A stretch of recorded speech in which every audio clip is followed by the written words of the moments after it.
खरं तर हे तक्रारच ज्या पद्धतीनं आली त्याचा तर खरं विचार होण्याची आवश्यकता आहे. खरं तर अशा जादूटोणे वगैरे काही होत नसतं, परंतु इंटेन्शन क्लिअर याच्यातून दिसतंय. तर अशा तक्रारीची निश्चित दखल सरकारने घेतली पाहिजे.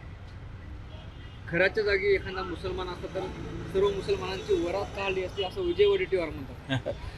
खरं बोलले ते. आता कुठं हिंदू धर्म खतरे में असं कोणी म्हणत नाही. कारण शिवाचा वापर केला गेला, पूजेचा वापर केला गेला, अभिषेकाचा वापर केला गेला, नागदेवतेचा वापर केला गेला, तंत्रमंत्राचा वापर केला. आणि याच्यातून काय काय झालं, किती किती भगिनींना काय काय केलं हे जगासमोर आले. खरंच एखाद्या मुस्लिमांनी केलं असतं तर भाजपवाल्यांनी देश डोक्यावर घेतला असता आत्तापर्यंत. आताही त्यांचं सरकार सगळीकडे असूनही कुठेही काही झालं तर ते करतच असतात. परंतु वडेट्टीवार बोलले हे काय खोटं बोलले असं मला तरी नाही वाटत.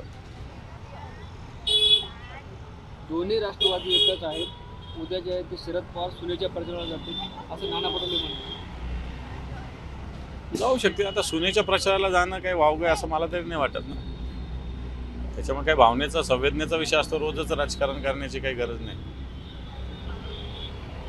शरद पवार यांनी एक वारकरी संप्रदायावर भाष्य केले. वारकरी संप्रदायाच्या चळवळीत प्रतिगामी लोकांनी घुसखोरी केली. वारकरी संप्रदायात 60% लोकांनी मांडणी धर्मांध शक्तींना बळ देणारी आहे, म्हणून आम्ही आता यादी तयार करतोय. नाही, हे तर खरं आहे.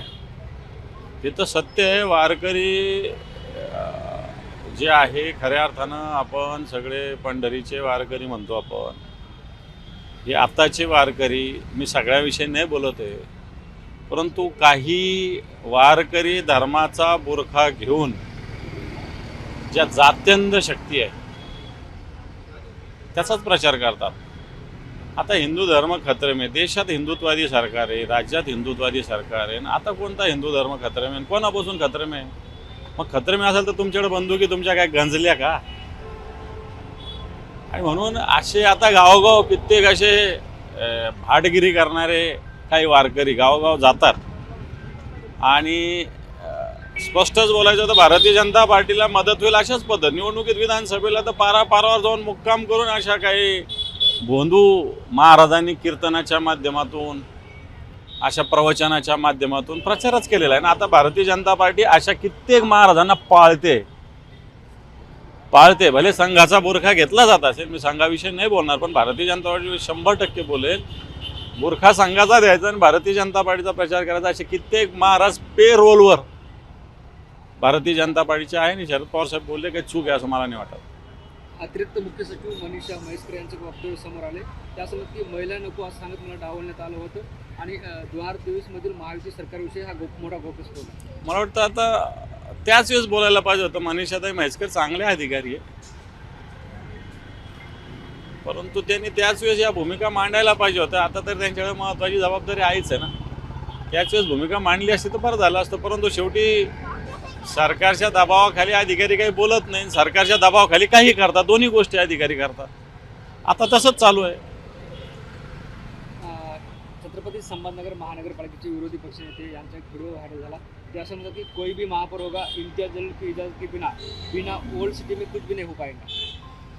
असं काही वाचून कोणाचं काही होत नाही असं म्हणण्याला काही अर्थ नाही. एखादा आपल्या नेत्याविषयी भूमिका मांडली असेल त्यांनी, त्याच्यात फार काही सिरियस घ्यावा अशातला काही भाग नाही. आपल्या नेत्याविषयी भावना एखाद्या कार्यकर्त्याची असते, त्यांनी तशी त्याच्या नेत्याविषयी मांडली असेल.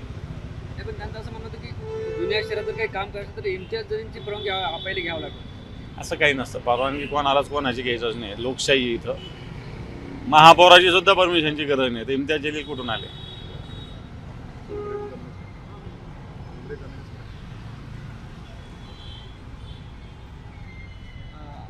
हिबानामा प्रकरणी जे जमिनीचा मूळ मालक होता याला जेव्हा पोलिसांनी अटक केली तर चौकशी सुरू. मी तो म्हणतो त्यालाही अटक केली पाहिजे आणि जो ड्रायव्हर होता त्यालाही अटक केली पाहिजे.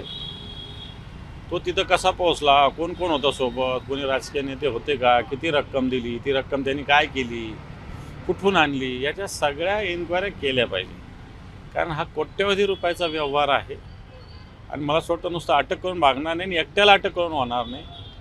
त्याची चांगली कस्टडी काढली पाहिजे. ज्यांनी त्याला पैसे आणून दिले आणि ज्याच्या नावावर त्याने खोट्या हिबानामा करून जमिनी नावावर करून दिल्या, त्या सगळ्यांना जेलमध्ये टाकलं पाहिजे.